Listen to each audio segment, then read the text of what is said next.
Hello and welcome. Thank you for joining us here at the show. My name is Vice, and we're talking about what's making wrestling work. And I am pleased to be joined by the one and only, a good friend of mine, and a true icon in professional wrestling here in New Mexico, Hobo Hank. Hobo, thanks for joining us, man. How are you? I'm good, man. It's good to be here. Thank you for having me. I'm kind of honored to be first one out of the gate, right? And it's only appropriate. You and I have known each other for a while. We've worked together steady for about a couple of years now, and so you and I talk shop all the time, and so this was just bound to happen, right? Absolutely. So we're digging into things behind the scenes, things that kind of break that wall, that dirty word that starts with the letter K, and figuring out what goes on behind the curtain, behind the scenes in the world of wrestling outside of the show, or at least behind the show. But I mean, let's start off with you, man. You've been wrestling for, oh man, almost 30 years now. I started counting. I think you debuted at, I want to say 96. Is that correct? Yeah, Somewhere that's around right. there? Yeah, it'll be yeah. So in like 3 months, I'll hit my 29th anniversary. So getting old, man. But Nah, not according to everybody ringside, man. thank you. No, yeah, I started young. I was 15 the first time I stepped in the ring. So, um, but yeah, it'll be. I can't believe it's already been almost 30 years. That's boggles the mind. It doesn't feel like it, does it? No, no. I mean, sometimes my body will tell me if it's definitely been that long, but no, it's crazy to think how fast time truly goes. That's very true. And you started at 15. Tell me what brought you into thinking that you wanted to be a wrestler? Well, I grew up watching wrestling. So when I was young, I was raised by my great grandmother and my great grandfather. My great grandmother had she was in a wheelchair. My great grandfather had Alzheimer's, and so um, even as a small kid, 7 8 years old, I was taking care of them. I would cook, I would clean, do the yard work, fix things around the house. So I had a lot of responsibilities. And around that time, I discovered wrestling. And at first it was casual. I'd turn it on once in a while, and I knew I enjoyed it. But pretty quickly thereafter, it became my escape. It was just the thing I loved more than anything. And so late at night after everybody got settled, put to bed, I would stay up late and I would watch WWF. I taped every show, um, and I would just watch it back and over. Um, my great grandmother, she was amazing woman, and she was in her 70s, and um, she was more than willing to connect with me in any level, and no matter what I was interested in, she would happily partake just to be part of my life. And so she and I would watch it together a lot, and it just became my thing. And I think I was probably 12 years old when I decided I wanted to be a wrestler. Um, but I think I remember I think I was in the fifth grade, and I had to write a paper on what I wanted to be when I grew up, and I wrote about the fact that I wanted to be a professional wrestler. And even then, the reasons that I put um, really haven't changed till today. So to me, it wasn't about becoming rich or famous or any of that. Although traveling, that seemed interesting to me, and of course, it's a fascinating existence. But um, the reason I wanted to be a wrestler, and still to this day why I am, is because I wanted to. I knew what wrestling was to me. It was that escape, and it was so important, and it held such a special place to me, that I kind of felt like I wanted to be a part of it so I could pay it back in a way, and help create those moments for other kids, and other fans, and just kind of give back to what I loved so much. So that's why I still do it to this day. That is one of the most wholesome answer to that question I've heard in my life. Uh, so you wrote an essay about wrestling. That's interesting. That got you into training. How was training for you as far as the style you trained in, and about how long you went to training for? Yeah, so fast forward a couple years, I wanted to become a wrestler. I didn't know how to do it. So the first thing I did is I joined high school wrestling. I assumed that would be the way to go, just get a little bit of a basis there. So I wrestled for a short time in high school, and I ended up having to homeschool myself through the rest of high school. Like, again, just taking care of my grandmother. Um, I did a little bit of the freestyle wrestling. I took state in freestyle wrestling in '95 or '96. I think it was '96. So I dabbled in that a little bit, but um, when I moved, so my great grandfather passed away, and so my grandmother and I, or great grandmother and I, moved to Los Lunas. And when I moved here, um, I was introduced to a professional wrestler, and his name was Ernest the Animal Baca, and he was Familiar. That's yeah, a you've good heard of, name to bring up. yeah, Ernest Baca. So he was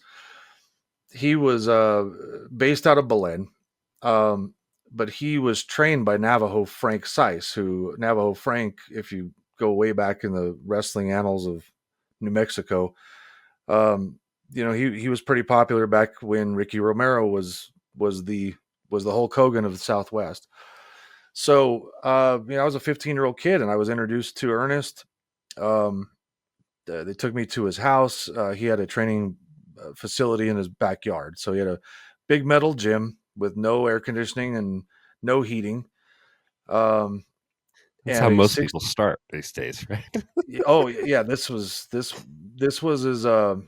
rugged as it gets. The ring, it was a 16 by 16 ring, but it was the most solidly built. They put it together in the 60s, and the thing had no give to it whatsoever. It was as hard as a rock with uh, garden hoses around the ropes. Garden Um, hoses. yep. So there was no padding. It was steel cable and a garden hose. Um, so when you hit the ropes, you knew it. When you hit the floor, you knew it. Um, but I walked in, and there were only, I believe there were four wrestlers that were active at the time in this part of the state.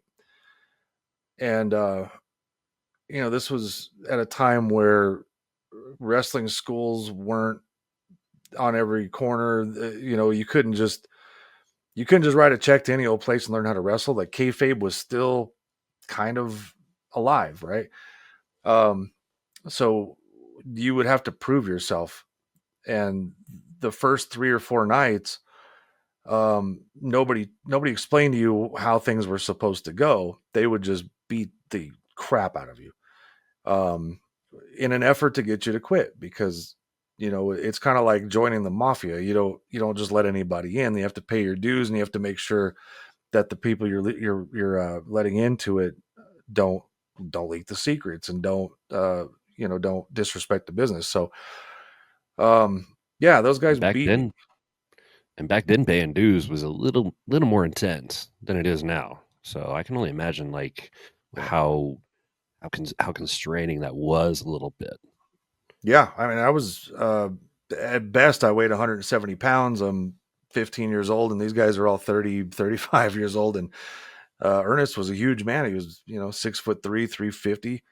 Um and yeah, they just beat the tar out of me for days, and didn't expect me to come back, of course. But after my third or fourth night, they realized they weren't going to get rid of me. So they started to take me under their wing and teach me what wrestling is and how it truly works. Um, and Ernest really took to me. It was kind of like a father son relationship, because he was in his 30s, and here I am, 15 years old, and he and I both love wrestling. He and I both love music. I'm a musician as well, so we had a lot in common. Um, so we hit it off, and he taught me really, really well. I was at his house 6 nights a week for, I don't know, 3 4 hours a night sometimes. I would work out by myself. Sometimes there'd be nobody else in that gym, and I would be in there rolling and falling and learning, and I put a lot of work and a lot of dedication into it. Um, Frank also, once we got introduced, Frank, even in his 60s, he would come by and he would teach me things, teach me the old school ways. Um, they teach me how to stretch guys and how to take care of myself and how to protect the business. And um, so it wasn't too long after where I debuted, of course, and then uh, I started training for him. So I started training guys, or I would be asked to break guys. I would they'd put him in there with me the first couple nights, and being a skinny little kid, you wouldn't think anything would come of that, but I could take care of myself. So um, that was kind of my job for the first couple years, was just you know maintaining the Being the training. gate being the gatekeeper at one point is what it A sounds little, like. a little bit, yeah, a little bit, and I learned a lot. That was kind of the nice thing too, is that having that father son type of relationship with Ernest. I didn't just, it wasn't like a lot of people, they sign up for a wrestling school, they learn how to wrestle, and then they get to wrestle shows. I got to, you know, maintain the ring, set up the ring. I got to visit the print shop when we had to print tickets. Anything that had to do with running a small promotion, um, I was right there doing it, and so I yeah, I wouldn't trade that experience for anything. And it sounds like that gatekeeper spot is something that kind of went on for a good bit of your career, because a lot of people that would come to any promotion that you were wrestling at, you were kind of you were kind of the goal to wrestle, or you were kind of the person that, you know, knew exactly what needed to happen in the ring. Uh, and as you're going through your career, you've actually been in the ring with quite a few big names. The two names that you and I have talked about plenty are Tommy Dreamer and Bully Ray, most know as Bubba Ray Dudley. And you get such admiration from these legends who are world renowned. It's impressive to me to see that, you know, this man from New Mexico is getting so much admiration from these legends. Uh, how does that happen so well? Like working with these men and women that are world renowned, and you just connect so well. Well, everything you just said means a lot, so thank you. And the things that they've said mean the world to me. So, um, it's flattering, it's humbling, it's all those things, and I think, um, if I had to point at one thing, I would, again, it was kind of how I was trained. Um, I Ernest, very early on, he taught me that it's not about you. You're not the show. It's about the show, and it's about the people. Um, and it's about telling great stories, and creating moments for people, that pay their hard-earned money. And if you bring them enjoyment, or if if your job is to tick them off, you do your job really well. And it doesn't matter if there's 5 people in the audience or if there's 5,000. That's the job. And I think I think that would be the key to it. So, whenever I work with anybody, it doesn't matter who it is. It doesn't matter if it's a Tommy Dreamer, it doesn't matter if it's somebody right out of the training facility. Um, I always ask them, hey, what do you want to do? Like, give you tell me, not only what do you want to do, but how are you most comfortable doing this? So, like, I don't personally, it doesn't matter to me. Another thing, Ernest taught us very well, was he taught us how to work. He taught us how to work the way that people worked back in the 60s and 70s, which it was very different. So nowadays, the majority of wrestlers, they work out their match. They talk about every piece of the match, from beginning to end, and there's very little left to ad lib or to imagination. Back in the day, the difference was with kayfabe, and you had your heels and your baby faces, you couldn't put them together because you would ruin the illusion of kayfabe. And so when you're in an arena and you've got two different dressing rooms and the dressing rooms are completely separated in the building, we didn't have cell phones back in the 50s, 60s, 70s. And so there was no way for you to get with your opponent and sit down and work out a match. So what they would do, and this is how I learned to wrestle, is we had no idea what the finish was. We had no idea what the point of the match was. Right before the show started, the referee would come into the locker room, and they would tell us um, who was supposed to win and what the finish would be, and how long roughly we had to do that in. And it was usually the heel's responsibility to kind of call the match in the ring, but it was less about talking. It was more about the body mechanics, and so we would learn how to work.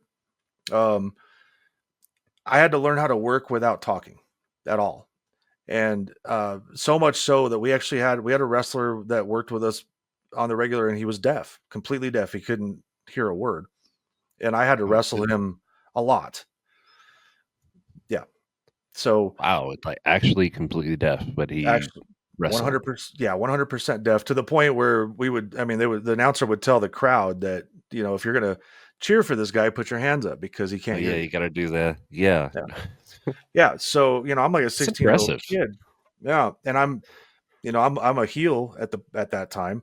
Um, and I'd get paired off with him to work a show, and my only information was from the ref that said, you're gonna beat him, hit this move, and you got 12 minutes. And so you have to learn how to work on the fly, and you have to learn how to steer people the right way and control your body and their body. And it's an art. There's an art to it. And um a lot of guys learn how to do that, well, did learn how to do that, and it's really rare these days that anybody even knows how to work that way. um It's and then, rare to anybody to wrestle in a match without saying anything. You don't really see that anymore, and just having that talent is a big thing to have on your resume in your repertoire. yeah, well, and it's on the flip side, it's a hard habit to break. So Yeah, like that's true. I talk very little in the ring. And I probably ought to more. I could probably do it more in help situations, but I just don't, because that's not how I learned. But going back to the bully raise and all that, when when I ask a guy, how he wants to go about this, if they want to script every move, that's fine. If they want to call it on the fly, that's cool. If we want to do it somewhere down the middle, I'm okay with that too. Um, I'm not. I don't worry about getting my stuff in, quote unquote. I know a lot of wrestlers they get really concerned about, I want to hit this move, or I want to do this thing in the ring. Um, I don't care about any of that, because I've had I've had hundreds of matches, and I'm sure I'm going to have more. Um, I'm not really worried about what I'm going to do that night, as long as we have a good match, tell a good story, and create some good moments. So I guess that's probably the thing that they appreciate the most, is just let's just go out there and have some fun, and do it however you want to go. And that's kind of the point of wrestling as a whole. I mean, especially if you're working in the industry, and everybody has good matches, great matches, their best matches. Not everybody's favorite match is their best match, Mhm. but if you had to pick like maybe what was a favorite match you had, what would come to mind? Oh man, that's a tough question. So I've had, I don't know, 500, 600, 700. I really don't know how many matches I've had. Oh, was Tons. that all? Yeah, tons. But yeah, there's definitely a few that stick out. Uh, I think from like an overall build, story, conclusion. I mean, every if you include the whole thing, um, I think the Tommy Dreamer thing was really cool. I think I think the reason we wrestled was cool. I think the match was pretty cool. Um, so that's always going to be a one of my top five for sure. Um, that's definitely up there, and I think Jacob Fatu was insane. He is so amazingly good. Um, I That remember, match that match took a lot of people by storm, for yeah, sure. thank you. Um, I, that was a proud one from for me. Um, he's super athletic, and I think the my favorite thing about that match was the guys in the back thought that we were beating the hell out of each other. Like I remember specifically, a couple of guys coming to check on me to make sure my jaw was okay, thinking that we were just wailing on one another. And the truth was, neither one of us had a scratch on us. It was completely light, the whole thing. So he's incredible. Um, and then I think just from like a more like emotional side, or like on a personal side, yeah, I love working with Thunder. He's been my best buddy for, he's been wrestling for, I think, 26 years, 27 years. He's right behind me. He's not very far behind. Yeah, he's pretty Um, close. yeah, he came in. I think he was 18, 19 years old when he started, and it was a couple years into my run. Um, he's awesome to wrestle with. It's easy to wrestle him. But just being friends, for so long, and having so many stories together as people. Um, when you're in a cage in the Rio Rancho or something, and you guys are sharing that moment together, and you think of the journey that it took to get there. That's pretty cool. It's like a weird emotion. So I got to put that one up there. That's that's a good one. I want to discuss the cage match with Thunder, uh, over in Rio Rancho for DCCW. Uh, Thunder's the champion at the time, and we have this cage for the first time for us. How was that in that cage? Like, did that really nerve wreck you a little bit at a certain point? Yeah, a little. So, yeah, we were in the middle of the match, and yeah, I got busted open, and I was bleeding pretty profusely, and I knew I knew how much longer I wanted to go, and I knew what else I wanted to get accomplished in that match, and as I watched the blood flow, I just wasn't quite sure that I was going to have that much time to be honest. So I started to cut a couple things loose, um, sped it up just a hair, so I could get out of there and get checked on. Um, and then luckily it started to slow down, and I was able to kind of get back to what we wanted to do, and the finish was what it should have been. I was able to stay out there and take the moment and climb the cage and celebrate the moment as well. So yeah, it worked out fine. But yeah, there was about a 3 or 4 minute period during that match, um, where I know I was worried. He was worried. I'm sure the ref was worried.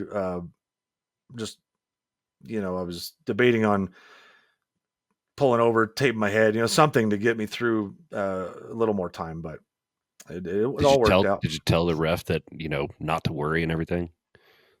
Yeah, I mean, our refs are great. They do a good job of checking up on us, and I try to tell them I'm good. It's good. Don't worry, it's good. Um, and and man, I appreciate those guys for they do a great job of checking up on us, and I never feel unsafe out there because of that. Refs are there for safety, not just decision making, right? Uh, Absolutely. Yep. so you got in. So you've been going through wrestling in New Mexico for so long. Uh, at some point, Duke City Championship Wrestling becomes an idea. Uh, what what brings that in fruition? Why did you decide to get that started? Um, well, so in years before, back in I think it was '06, '07. um, I was part of a wrestling promotion. I co-owned that wrestling promotion. There was three of us. We were all active wrestlers, and we ran a company. And we did have some success. It was it wasn't a real long run. We ran about 2 years, I think it was. Um, did some great things. Uh, it was a lot of work. It was a huge amount of hassle to comply with everything that we have to do to be a wrestling company. Um, and so when I landed in DWO, which would have been '08, uh, so I think it was '08. Which Um, is actually where we met. Fun fact. that, yeah, absolutely. That was Long the first time time. we crossed paths. Um, so we were still running shows in '08. I think we went into '09, and then kind of folded up after. I was very happy to work for DWO and let somebody else focus on the promotion piece of it. And that my role in DWO was solely as a performer. That's all I did. I showed up every month. They told me what to do, and I did it. I did it to the best of my ability. So um, I wasn't a booker. I wasn't a promoter. I had nothing else to do with that. And I loved it. I enjoyed what I did. Um, we folded. DWO folded up in 2018. Um, and then we did one more show in 2019 when Vice reached out, and I did a documentary. Um, and then we went stagnant again. Um, I don't remember exactly when it was, but um, so kind of a side fact or sidebar. I get That's what contacted. we're here for. Yeah, well, I mean, you want to hear all the backstage interesting things. Well, here it is. So, um, I get contacted fairly regularly. At least once a month, every other month, I'll get somebody will text me or email me or whatever, um, and they'll ask me to do an interview, or to be on something. They're working on something, a comic book. There's always somebody's working on something all the time. Always And somebody wants an interview, man. I don't get it. Just right, well, there's a lot of people that love wrestling, and so I've been propositioned more times than I can count. um I try to make it a point to never ever say no. I may say, let me get back to you. I may say, can we do this another time or whatever. But I never just flat out say no, because you never ever know what that that opportunity is going to bring. Um, I think back to like some of the, years ago they did a huge article on me on Narratively, and it. I think last I heard, over 500,000 people had read this article, and honestly, that was not an article that I knew. When I was asked about it, I was told that they were writing an article about the organization. It wasn't about me. It was about the company, the DWO at the time. Um, and the then guy they had, changed it, kind of. yeah, I don't know if he changed it because of the interviews. I don't know if that was his intention from day. I really don't know. But basically, when it was presented to me, I was asked, would you mind sitting down and answering a few questions so we can write this article? And I said, yeah, I can do that. Um, and I did, and it turned out to be an hour interview. And the next thing I know, it's on Narratively, it's in the Week magazine, it's all over the internet. And it led to a lot of really cool things. So again, you just never know, right? So back to the original story of DCCW, how'd this happen? Um, man, kind of out of the clear blue sky, I got a message from Fred Slow, and the first time he reached out to me, he asked me to do a podcast. He said, I have this podcast where we watch we watched Raw, and in fact, if I'm not mistaken, I think he was watching Raw and watching Nitro on the same screen on a split screen, Oh, and the Monday then Night War kind of segment. All right. yeah, yeah, and then this would have been like 20, I don't know, 2021 ish, probably, maybe 2020. That sounds Um, about right.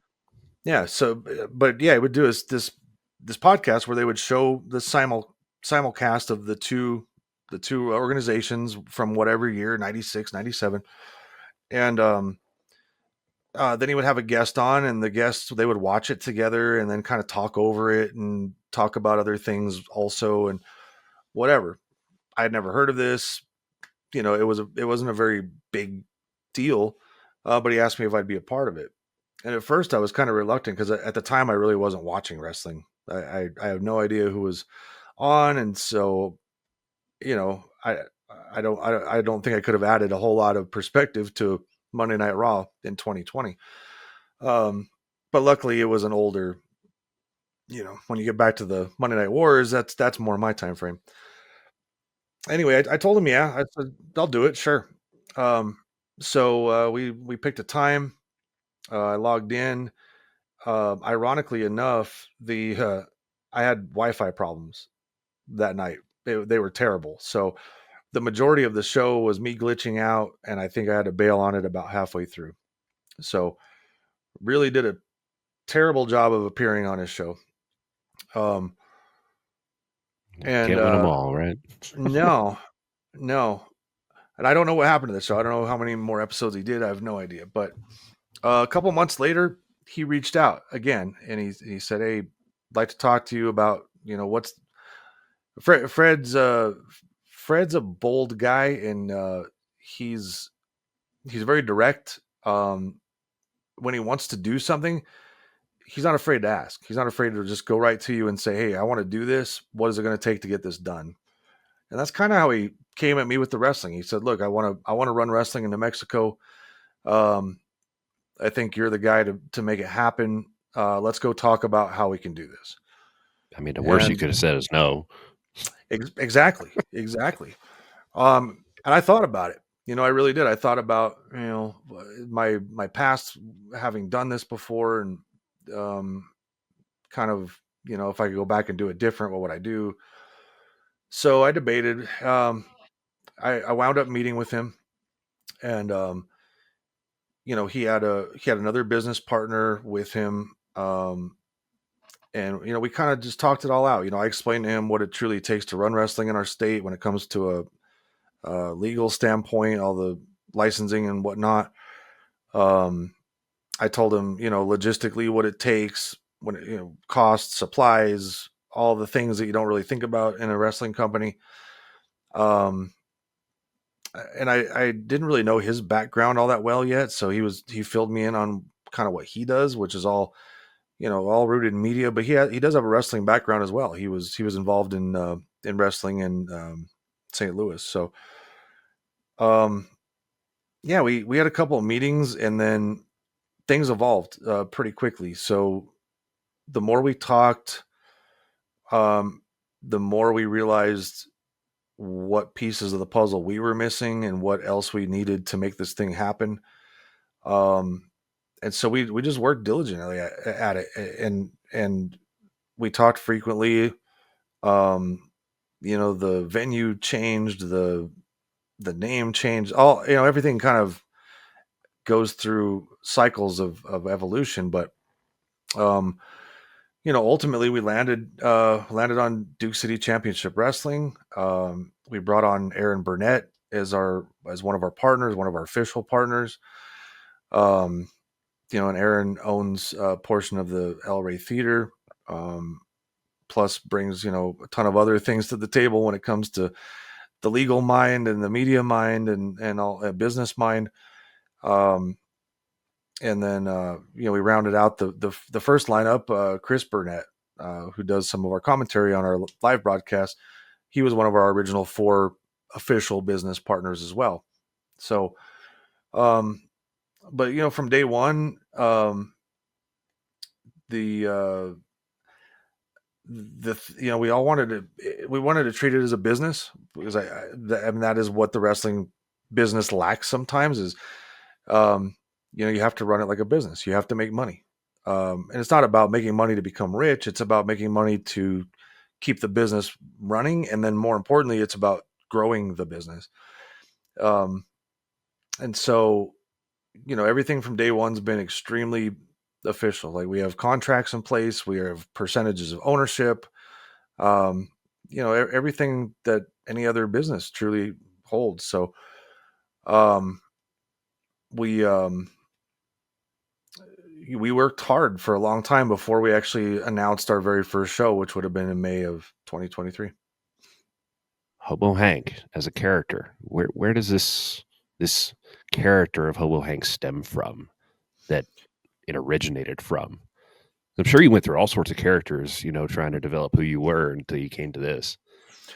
Well, yeah. So when I started wrestling, one of the first things they told me was I was so young. Well, number one, I was so young that I wasn't legally allowed to wrestle.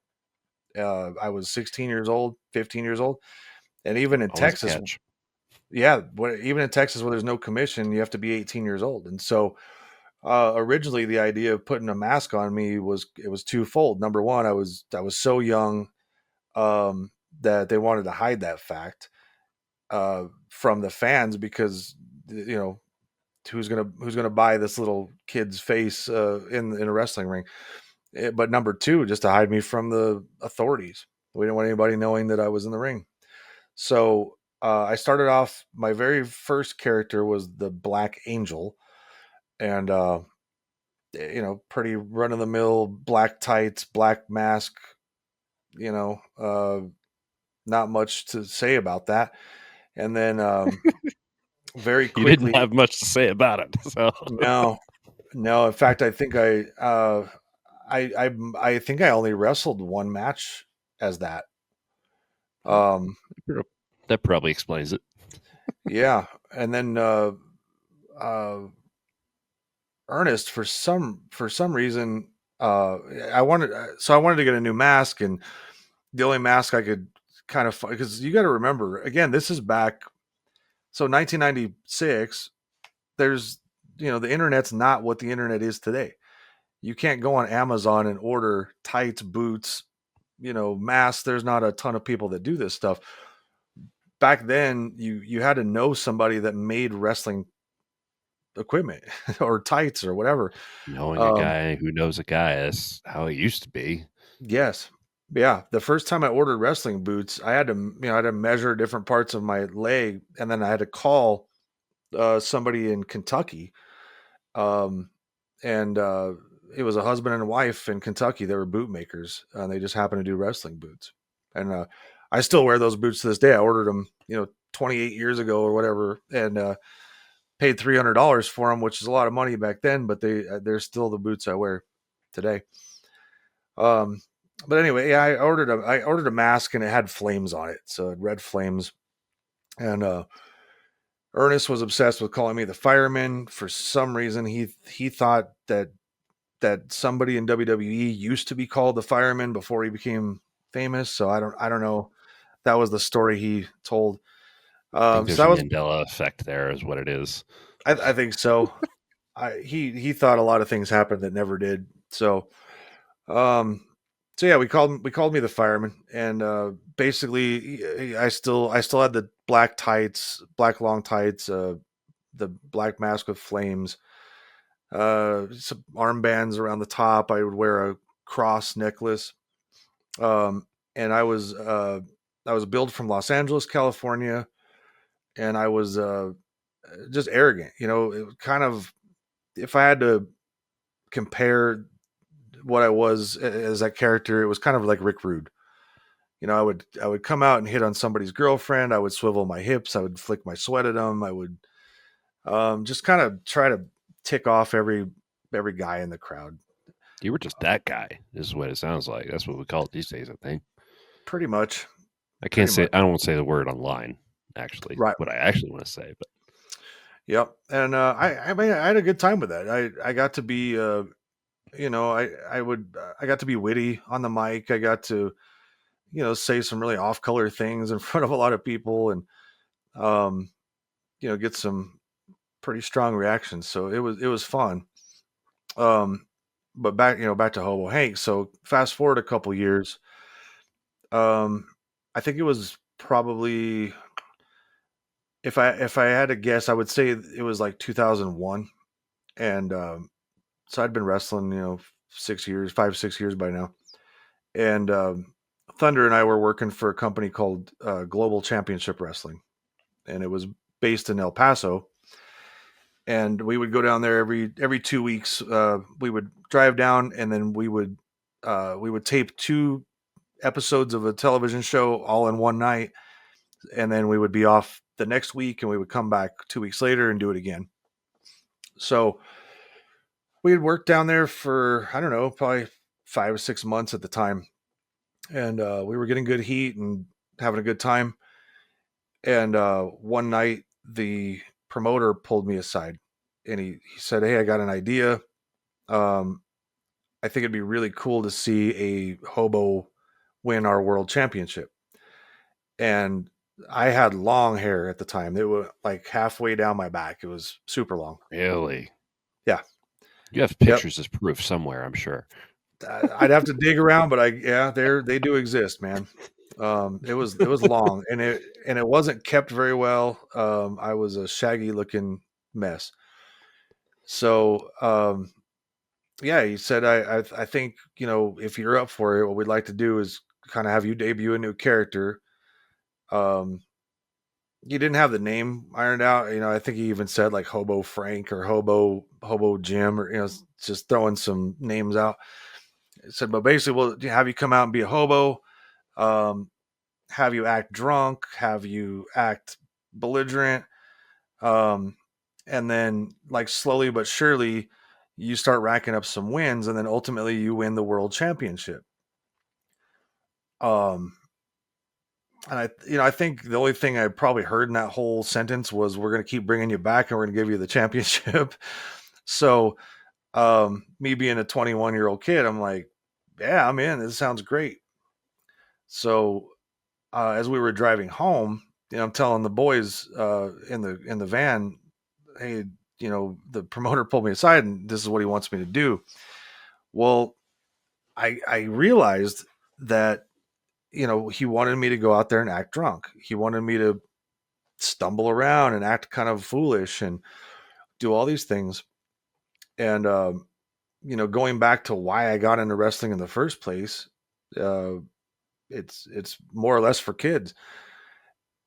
I didn't feel good about doing that. I really, I didn't want to be, especially this would be my first time ever taking off my mask, ever wrestling in front of people as myself.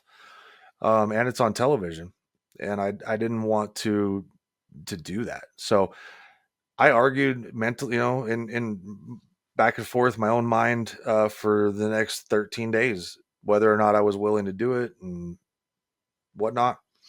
Because it's very So different once the people see your face. mhm, Then it becomes a little bit more meaningful. absolutely. And last thing I wanted was to have to stumble out there and pretend I was drunk in front of a bunch of little kids. So the morning of the show, this was a Thursday morning. It was early, 6 o'clock in the morning. Um, I finally decided I can't do it. So I called the booker, and I told him, I said, "Look, man, I'm sorry. I don't think this is a good idea. I don't think I'm going to do it justice anyway. So I can't make it happen." And he was a really good guy. He said, "Hey, look, man, I get it. You don't have to act drunk. You don't have to do anything that you really don't want to do. But we've already advertised on the poster. We put Hobo Hank. So they didn't have a picture of me. They just had my name, which that's how I found out my name was now Hobo Hank, by the way, was this phone call at 6 in the morning. Wow, Um, didn't even get to pick, huh? no, no, it was chosen for me. So he said, just, come down, just do it one time. That way we make good on the promise to the fans, and then we don't have to do it ever again. Um, so I agreed. I said, okay, no problem. Hung up the phone, and then I realized, like, I had to leave the house uh, within 15 minutes because I had to get to work. I used to go to work first, and then the boys would pick me up on their way to El Paso. So I had like 15 minutes to find some kind of outfit because I had no intention of being Hobo Hank or whatever I thought they were going to call me. Um, so I just started like scrambling around the house looking for anything I could think of that looked hobo-ish. So I grabbed jeans and I grabbed a white undershirt and I found some hat, and a couple other things, and I found that orange jacket, the orange jacket that I still wear. The very I same one. The very same one. I don't, and I to this, Wow. yeah. So the crazy thing is, to this day, I don't know whose jacket that was. It's not. It wasn't mine. My house has been lived in by a few different family members over the years, and nobody can tell me whose jacket that was. It's just it was just here in a closet for some reason. So, um, but yeah, I just grabbed all this stuff, threw it in my bag. We made I went down to work, and then a couple hours later, the guys picked me up. So I shared with them the story. I said, look, I don't want to do this, but I'm going to do it tonight. And so these guys had the great idea. They said, well, you ought to sabotage it. Just do it in a way that is just silly that nobody's ever going to want to see it again, and that way they don't ask you to do this anymore. Um, so we Oops. start. Yeah, we're in a van, wrestler talk, just shooting the breeze on the way. So we start coming up with all these like weird, silly ideas. Oh, you should do this during the match. You should do that during the match, and kind of as jokes. Well, so fast forward, of course, we get to the actual match, um, and I go out there and I do a lot of these things. So like in the middle of the match, we're wrestling, and I just all of a sudden I just well, let me back up for a second. So they got me a basket, like a shopping cart, and they filled it with all kinds of crap. And they put a sign in there. I don't remember what the sign said, but it's probably similar to what mine says now. Um, so they got me the whole prop set up. I don't remember what the theme song was. I couldn't tell you. I don't remember. It was not Mr. Bojangles, but it was Oh, something weird. And again, nobody had ever seen me before because there was no picture of me. We hadn't my my outfit I just picked out of the closet that morning. So when they announced me and I came out, the crowd, and this was a big crowd. The place used to draw 400 to 600 people. It was a pretty good size um, promotion. I came out and the crowd looked at me like I was growing a horn out of my head. Like they just had they weren't booing, they weren't cheering, they were just staring. It was like an uncomfortable stare. Uh, it was weird. It was a weird feeling. So I walk out, I got my basket, and I walk around the ring and whatever. And we get going, we start wrestling. I have no move. I have no. There's nothing. I have no move set. I have nothing planned for this at all because I had no intention of doing this. I just do whatever I'm gonna do. And at some point during the match, I just I just left. I bailed. I rolled out of the ring and I walked over to the snack bar and I asked the girl for a hot dog. And they're counting me out. We got to get a hot dog, and I come back to the ring and I'm eating my hot dog. And this is about the time when the crowd like starts to starts to get it. I don't know why, but as soon as I start to eat this hot dog, now all of a sudden they're like, "What's this guy gonna do next?" And then the guy I'm working with, he jumps out of the ring, and I turn around, and I smash it in his face, and the place erupts. Like the whole place just loses it. Um, then his manager comes over, and his manager is a slicked up lawyer looking kind of guy, and I punch him, and I throw him in my cart, and I steal his shoes, and the place gets more into this. So you know where this is going. Um, yeah. Yeah, of yeah. course. So 5 minutes later, I hit some move. I don't even know. I have no idea what the hell the move is. Couldn't tell you. Uh, Hit a move, pinned him. The place lost their mind. Like they erupted. It was ridiculous. Um, Wow. and they started chanting "Hobo Hank." Hobo. I mean, it was nuts. Um, and it hadn't even registered. Like the whole thing hadn't even, I was just doing whatever, and so it wasn't until I got back through the curtain and they were still doing that, and they pulled me aside and they're like, "Dude, that was ridiculous. You're a star. You're going to be a star here." Um, The ultimate underdog in the making. yeah, yeah, yeah. So I wasn't thrilled. I wasn't thrilled, but at the same time, you know, the reaction I got was, it was undeniable, and so I wasn't sure that it would happen again. So the next month I go back, and I don't remember who I wrestled, but the next month I went back and the same thing happened. And the third month, the same thing happened. I mean, and the reactions just got bigger and crazier. Um, so I buried the fireman character pretty much, and that was Hobo Hank from that point on over there. And then a few years later, I went to work elsewhere. I was working for Chris Youngblood up in Amarillo, and I'd been, he knew me as the fireman. So when I came in, I was the fireman. And after a few shows, he pulled me aside and he was like, "Hey, man, do you have any ideas, things that we could do to spice things up around here?" And I said, "Well, unfortunately, I do. I have one. Um, I can try this Hobo Hank thing on for size up here and see if it works the same as it did down there."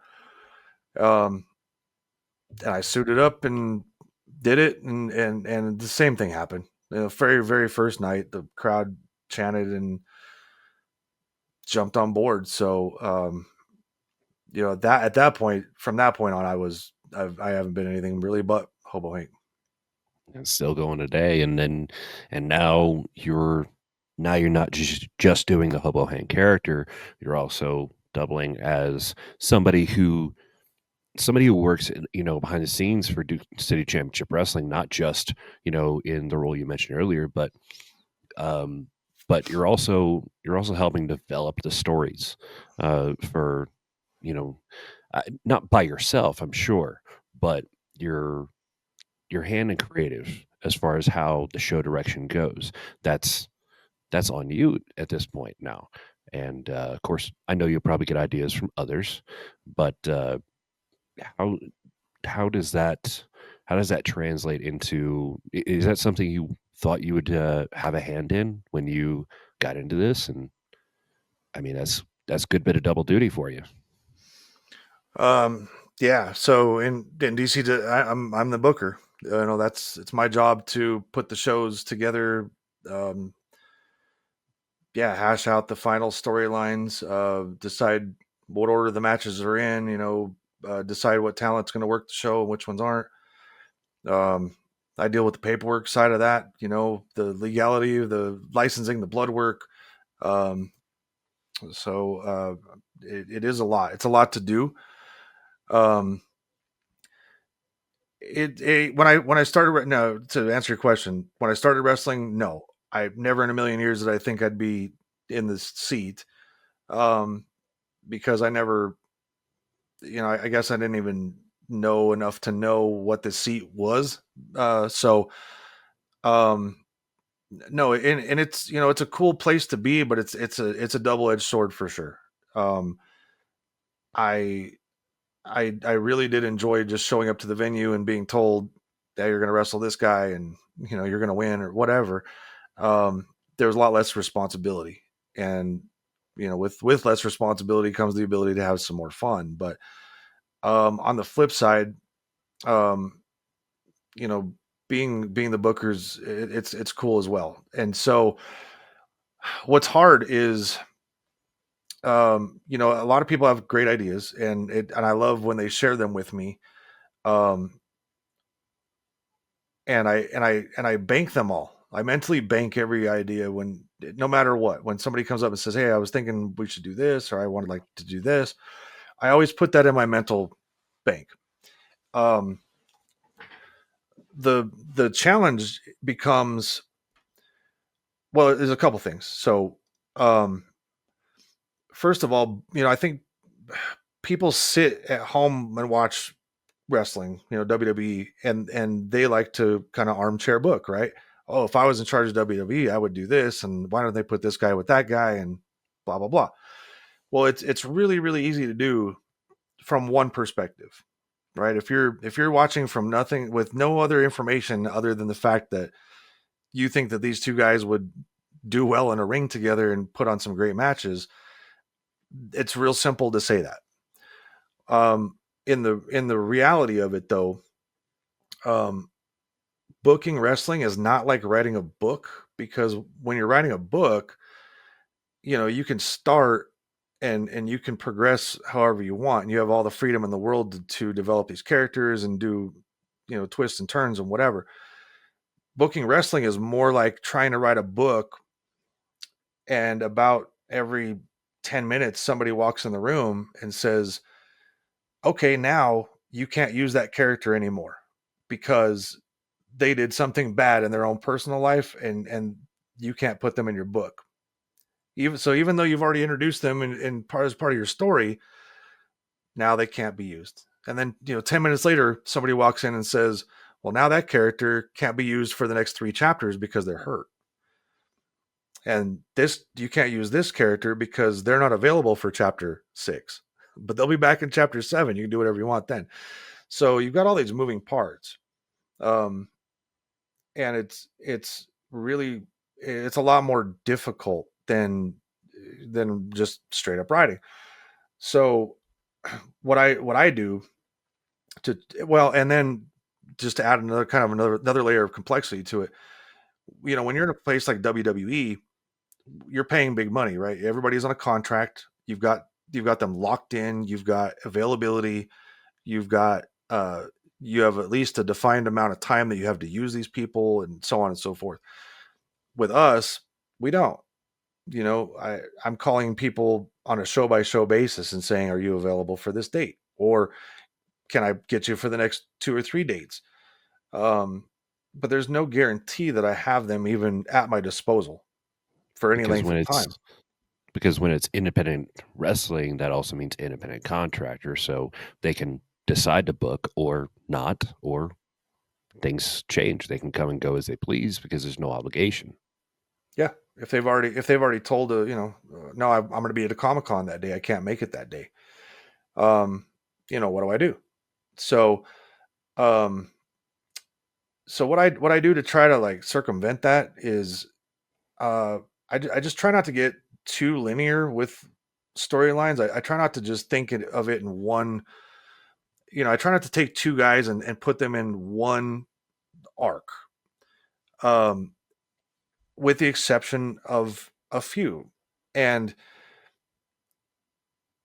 I'm always planting seeds for things that could develop into something more at the same time, so that if I do have somebody from Robles's faction, just for example, um, maybe I don't have Sully that night, but I do have Ronan that night. So, what can I do with Ronan to pair him off with Mr. Happy to continue some sort of story, between them that I could pay off later with somebody else. So I just have to think more along those lines than just being straight up, I'm gonna have these two guys fight for the next 6 months. Um, also what's tough is in independent wrestling, uh, especially over the years, everybody wants to be in a storyline. They they they think that everybody should be in a storyline all the time. Um, and I mean, it's not logistically possible. And honestly, for the show, it just doesn't make a lot of sense to have every single match have some long arcing story to attach to it. We do need matches to just be matches sometimes, and it's simply the story you're telling at that point is just getting over the athleticism of the performers, or getting somebody a win so that they get a little momentum going into something else that they're going to do.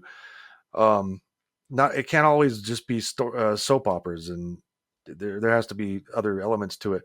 So I prefer, back in the day of like Wrestling Challenge and Wrestling Superstars, where you had some jobber matches and squash matches, and I don't want to go that far, but um, just having a couple matches for the sake of matches is never a bad thing. So, um, but when you got a indie wrestler who's driven 5 or 6 hours to be here, they want to be involved in a storyline because they want. I think more than anything, it's for the job security. They know if I'm in a storyline, they're going to bring me back. Um, so I get the reasoning and the want.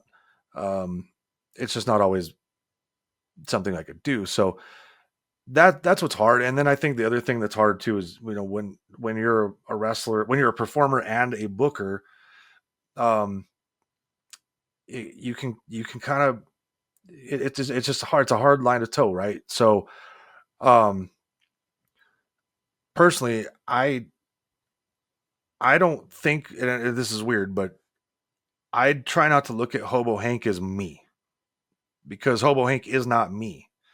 Um, the actual character, I could talk about this for an hour, but the character, so the gimmick is a hobo, right? The character, the person, the character traits of Hobo Hank, they are me. Just elements dialed up, dialed down a little bit.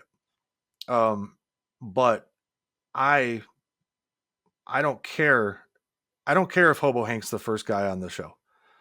I don't care if Hobo Hank's the champion. It doesn't to Joe it doesn't mean anything. Um I in fact I'm happy to sit out some shows.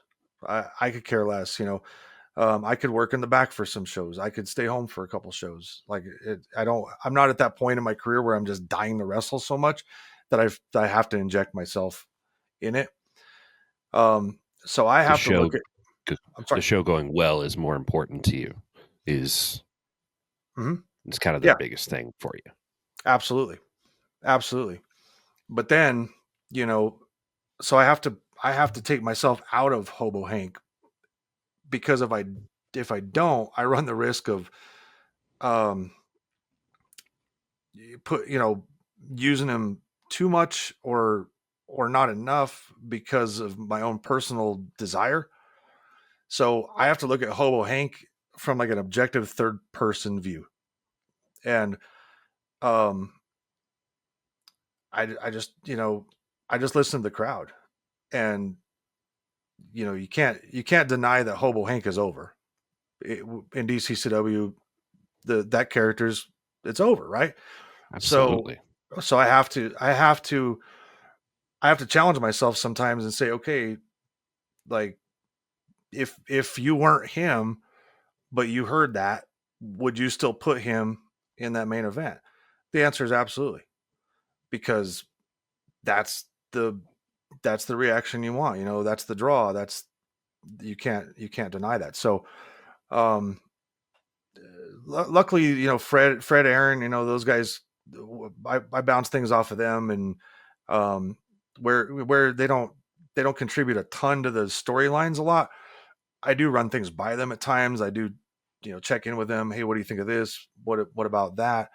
Um, and so that was something I told them real early. I said, hey man, if the Hobo Hank character goes flat and loses steam or whatever, like, don't be afraid to tell me, hey, let's shift gears or what, and I'm happy to do it. So yeah, booking's hard. It's a hard, and it's a thankless job. It's rare that somebody's ever going to come up and tell you, oh man, thank you so much for for booking me the way you booked me. But it is what it is, man. Somebody's got to do it. You mentioned the other part of what makes good matches is some athleticism, and you as the booker, you're bringing in some of the young talent that hasn't been in New Mexico. Um, I mean, we know some of these names: R.J. Wild, uh, Jaden Money Monroe. I love talking about this guy. Uh, I mark out, that's for sure. Enrique Calderon, just to name a few. And so these guys are bringing that athleticism. It's in the industry is kind of the purity of wrestling. You know, focusing on the action as opposed to the storyline. Get the other piece of the crowd uh, hooked, right? Mhm. You've been in the ring with some of this young talent. How does that affect you? What's your impression of that? Like you had a match with Jaden Monroe, which was awesome. Uh, what's your impression of these guys coming in and doing what they do, as opposed to you know some of the guys who have been around a while, men and women, excuse me. Yeah. Um, so yeah, I've been fortunate early in this endeavor to to have the right connections to get me some really good talent, that some available talent, and you just named quite a few, and we could go on, right? The list goes on. A lot Yeah, of young up and comers. I only touched a little bit. I mean, we got several. So Yeah, Sky High, Class in Reno, on and on and on, right? Not to mention just the locals that are already here. absolutely, Um, Tommy and Turbo, 100%, perfect. 100%. So, um, I've got a deep Rolodex over the years, and I've got a couple. And to be fair, to be transparent, it's not that I stay all that connected with wrestling. It's that I've got a couple of people that I'm close to that are incredibly connected in wrestling, and they stay deep in it all the time. And so, whenever I need somebody, I I just have to pick up the phone and make a call and tell them what I'm looking for, and I get it. So I'm blessed in that regard. Um, what so a lot of the guys you named are coming from Phoenix.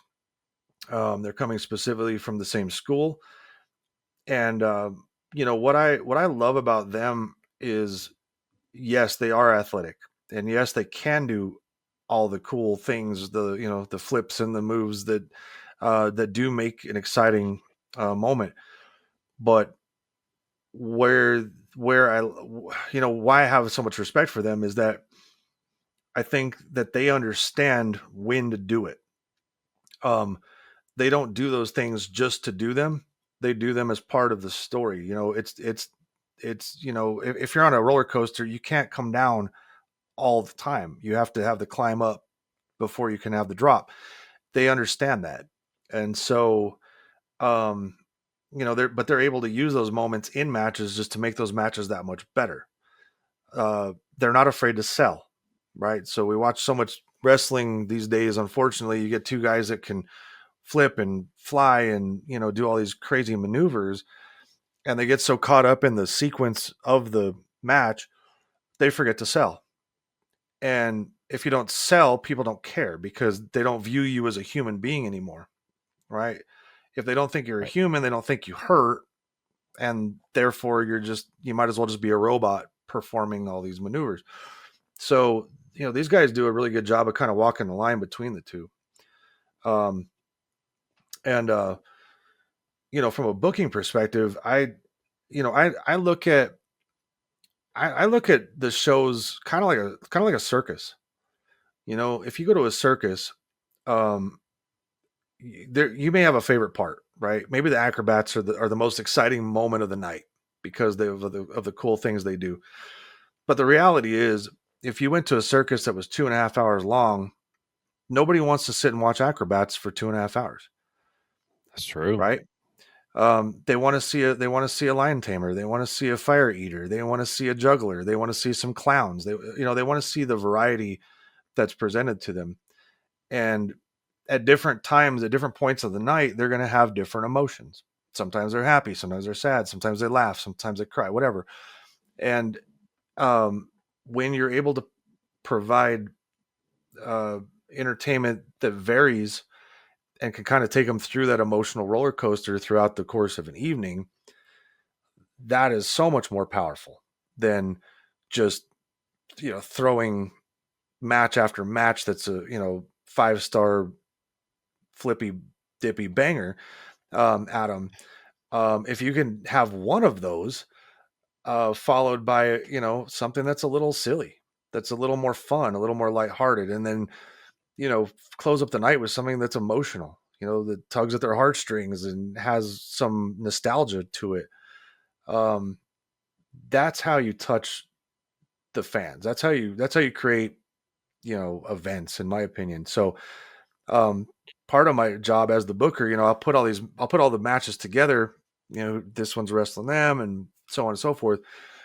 But then I step back and I look at the lineup, and I picture how how the fans should feel after each one of those matches, and then I reposition those matches in such a way that I try to formulate the night based on it. So I want you to feel a certain way when it's time for intermission, and I want you to feel a certain way when it's time to go home. Um, I want you to feel a certain way when this show starts. Um, and so I'm able to manipulate that through the course of the book. We know that everybody looks at kind of a time frame when they don't want to be in the ring anymore. But it sounds like you've gotten an enjoyment out of running things from behind, making the show go, behind the scenes where nobody sees. Is there any chance that if Hobo Hank is done, would you still have your hand in making everything happen behind the scenes after that? Yeah, I don't think so. I think Hobo Hank still has longevity. Um, and But I'll tell you, if I'm wrong about that, I'm okay with that. Um, what I mean by that, I'm not. So I still love wrestling. I do. I love being in the ring. I love the moments. I'm still creating really cool memories for myself. But um, but I've done it. I've done it for so long, and I've gotten so much out of it. And um, if it was over, I would be extremely sad, to hang up that part of my life. But at the same time, um, I can't. There's no way I could look back and have regrets, because I have done, again. We could sit here for hours, man, and I could tell you, like, what's crazy is, if you think about it, being a kid from Albuquerque, I had zero ties to wrestling. Um, my dad wasn't a wrestler. My family weren't wrestlers. I didn't know any wrestlers. I mean, there was nothing that could even suggest that I had the ability to be a part of this business in any way, shape, or form. Um, and I've been blessed to have the most just unique life within it. Moments that nobody else in this world has ever had. Standing in a 6 by 6 room with Jeff Jarrett for over an hour and just talking as people. Only I know what he said. You know, but there's nobody else in the world that knows what conversation we had. Tommy Dreamer, getting to spend time with him, spending time with Eric Bischoff. I mean, the list goes on, and those are just crazy unique memories for me. So yeah, if I had to hang it up, I would just be appreciative of the time that I got to be in it, and more so of the fans that supported me, long enough to be here this long. Um, but yeah, if I was physically unable to do it, I I think it'd be really hard for me to not be involved in some capacity. Um, I don't know. Set up show. That's a lot of work to set up shows. It's a lot of trouble. There's a lot of effort, money, A lot of moving parts there. a Yeah. lot of moving parts. So I don't know how much I would want to do that, for how long I would want to do that. Um, but Man, I just can't. I really can't picture a time where I'm not involved in something having to do with wrestling. Whether it's talking to new guys or helping train, teach, how to do things better. Uh, Commentary is probably not my bag, but I think something more along the lines of the agenting would be cool. Um, yeah, I mean, I just I don't think I'll ever not be in wrestling somewhere somehow. Yeah. I think it takes a lot for somebody who enjoys being in the industry to go out of the industry. So I had to ask that, man, because I don't see that you would ever leave if you unless you really had to. So Yeah, well, I'll tell you. I mean, to me, and I you know, don't hold me to it, but I think a lot of the guys that just that wash their hands of wrestling when they get out of it, it's usually because either they feel that their business has done them wrong, they've been wronged along the way, right? So it's a bad experience for them, um, or their reasoning for being in the business from day one was probably not fulfilled, and a lot of the guys that get into the business for the reasons that they want to make a lot of money, or they want to find fame and fortune and all that stuff, and so um, that doesn't fit me. So I've gotten out of the business 100 times what I wanted out of it. I got to put into it what I wanted to put into it. Um, it doesn't owe me a thing. I still feel like I owe it. Um, so yeah, I have a really good taste in my mouth. Are there jerks? Are there swindlers? Are there carnies? Yeah, and you know what, man? There's those things in any business. Um, so you take the good with the bad, but um, I've also met a lot of really incredible people and a lot of really unique people, and um, it's funny when you look at what I do. 90% of my life, I've got a career, and the type of people that I'm around during that, and then on the weekends I'm hanging out with clowns and wizards and you know just crazy people. Um, and what's cool is that I can have a great time with all of them, and I can get along with everybody. And uh, I probably have one of the most unique phone lists out there, so it's pretty cool. it's pretty true. Well, Hobo Hank, thank you for joining us today. Just want to say thank you so much for everything you do.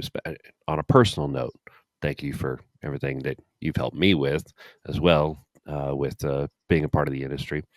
And for all of you watching, thank you for joining us. And we'll see you next time. Hobo Hank, thank you. See y'all.